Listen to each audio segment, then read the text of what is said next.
ఇటీవల చోటు చేసుకున్న చోరీ కేసుల్లో భాగంగా ఇద్దరు నిందితులను అరెస్టు చేసి చోరీ సొత్తును స్వాధీనం చేసుకోవడం జరిగిందని విజయనగరం జిల్లా ఎస్పీ వకుల్ జిందాల్ తెలిపారు.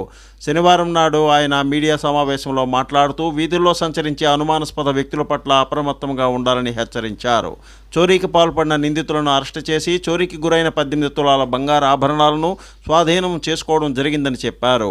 దొంగతనం కేసును ఛేదించడంలో క్రియాశీలకంగా పనిచేసిన పోలీసు అధికారులు, సిబ్బందిని ఎస్పీ ఈ సందర్భంగా అభినందించి ప్రశంసా పత్రాలను ప్రదానం చేశారు.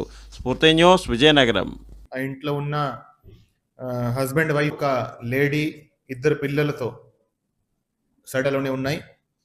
ఈ ఓనర్ అక్కడికి వస్తే ఆ మటన్ షాప్ అయిన 18 తులాలు గోల్డ్ ఆ రోజు దొంగతనం 1 టౌన్ లో కంప్లైంట్ ఇచ్చారు. ఎఫ్ఐఆర్ రిజిస్టర్ చేశారు. ఇమీడియట్ గా వెళ్ళి సీసీటీవీ ఫుటేజెస్ చూశారు. సీసీటీవీ ఫుటేజ్ లో మనం గుర్తించలేకపోయాము.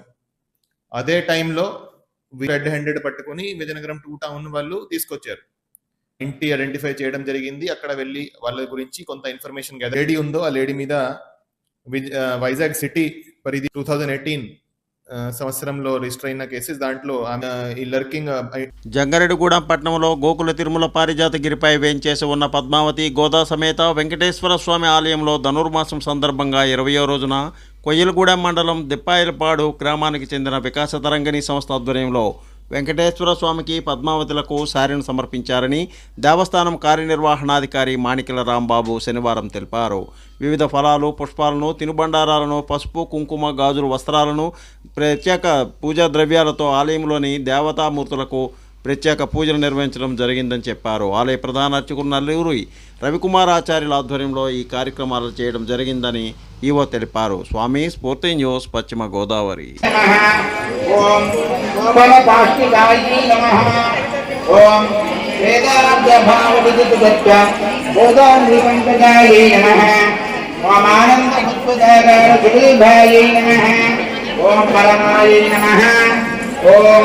అనుకాయే నమః. ఓం తేజస్వియోద్ధేజరాదాంగులి సుభూషితాయే నమః.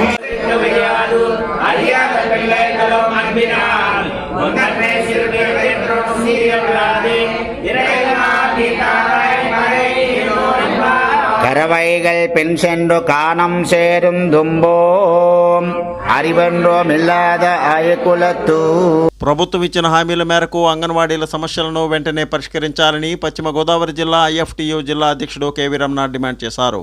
ప్రగతిశీల anganwadi workers and helpers union IFTU అనుబంధ సంస్థ ఈ సందర్భంగా కొమరం మారమ్మ అధ్యక్షతన బుట్టాయిగూడెం మండలం దొరమామిడిలో గ్రామంలో నిర్వహించిన కార్యక్రమంలో జిల్లా అధ్యక్షుడు రమణ ప్రసంగించారు. స్వామి స్ఫూర్తి న్యూస్, పశ్చిమ గోదావరి. సరిగ్గా సంవత్సరం క్రితం ఇదే రోజుల్లో రాష్ట్ర వ్యాప్తంగా 1,07,000 మంది అంగన్వాడీ వర్కర్లు, ఆయాలు అందరూ కలిసి సమ్మె చేశారు 42 రోజుల పాటు.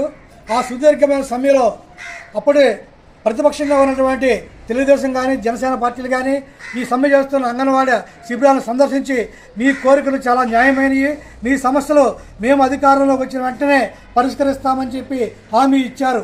అప్పటి ప్రభుత్వం కూడా చివరిగా ఒక అగ్రిమెంట్ చేసి వేతనాలు పెంచుతామని, ప్రభుత్వ ఉద్యోగులకు గుర్తిస్తామని, గ్రాడ్యుయేట్ ఇస్తామని, మినీ అంగన్వాడీలు మెయిన్ అంగన్వాడీలుగా చేస్తామని, సీనియారిటీ బట్టి జీతాలు పెంచుతామని చెప్పి హామీ ఇచ్చారు. కానీ ఆ అధికారంలోకి వెళ్ళి వారు ఓడిపోయిన తర్వాత తెలుగుదేశం ప్రభుత్వం, జనసేన, బీజేపీ కూటమి అధికారంలోకి వచ్చి 6 నెలలు దాటుతుంది. ఇప్పుడు కూడా ఈ కోరికలు నెరవేర్చలేదు. Please like, share, subscribe our channel.